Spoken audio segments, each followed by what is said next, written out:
Hi there, this is a little special video I've put together to have a look at what Kitty has out at the moment.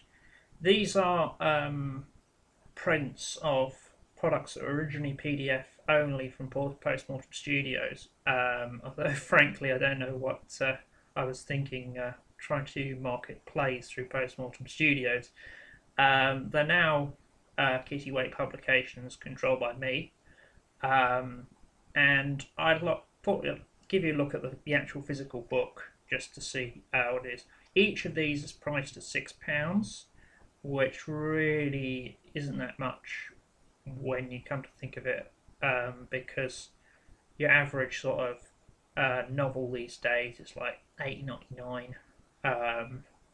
Maybe a bit bigger than these, but these are have their own charm. First we have Tough Justice, Grim and Gritty. It is the smallest one. You notice it's it's more like a pamphlet than a book, to be honest. But I quite like it as a little gaming supplement. It's got art, old, new, ripped out of Doxy, and yeah, it's got pieces that won't appear anywhere else. It's got interesting bits and bobs with advanced combat rules for Tough Justice, allowing you to actually do lethal harm to each other or injure each other, and how this all fits in with the Tough Justice system, which really isn't about killing people.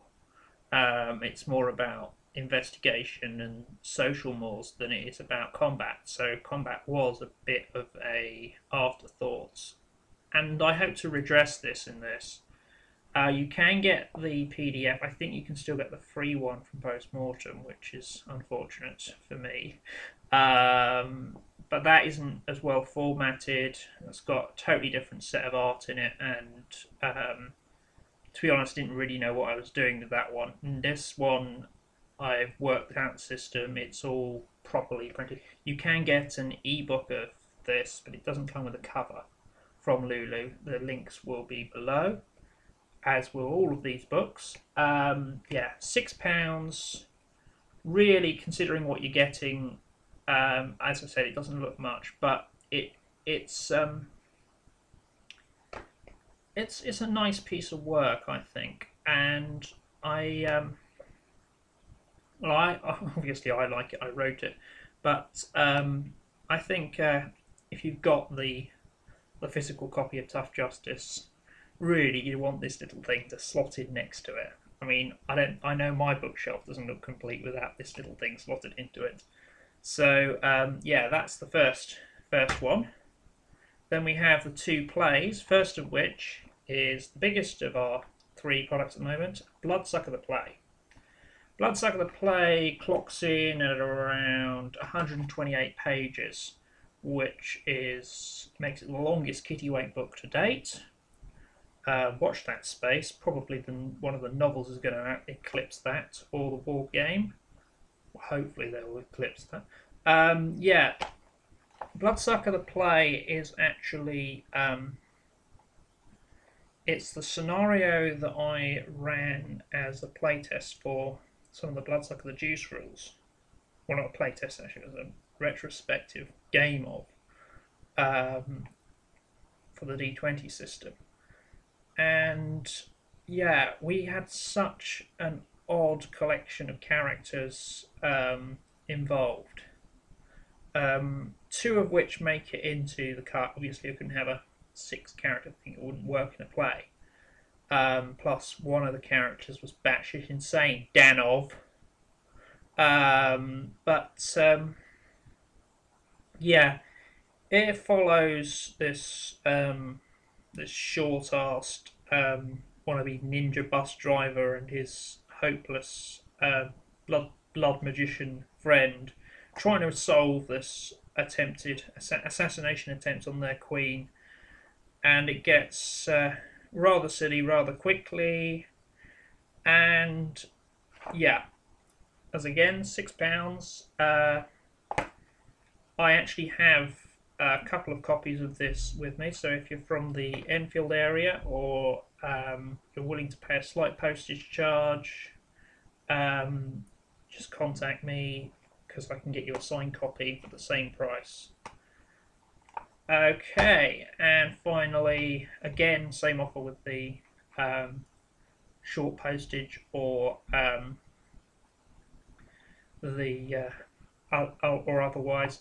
You have Chav the play. Now, this is a bit more special to me than Bloodsucker in that it's my contribution to the Shadow World. The Chavs wouldn't have existed in the Shadow World if it, well, they would have. They wouldn't have been super human in the Shadow World if it wasn't for me. And I will always have this attachment to them. Chav the play starts what will be a saga, if I ever get round to writing the next one, WizKid the play, based around, you've got this crew of Chavs who are tricked into helping out this Bloodsucker, who is a bit character of Bloodsucker the play. And he's totally dubious, they're totally dubious, they're trying to screw each other over, and they end up helping each other, which is no particular moral to that, it's just rather amusing. And the whole thing's told by two rather stereotypical British CID detectives, Walsh and Carter, who have got to be two of my favourite created characters ever. I mean, they're up there with Dolly, up there with Hattie, all my favourite creations. Sebastian Havelock even hasn't got anything on these guys. Yeah, so this again, £6. I have 2 in stock. Yeah, for considering we're brand new, we're currently relying on reprints rather than original material. It's not going too badly, but all the sales we can get will be helpful. I will, as I say, be releasing a catalogue when I have some further details of what's to come.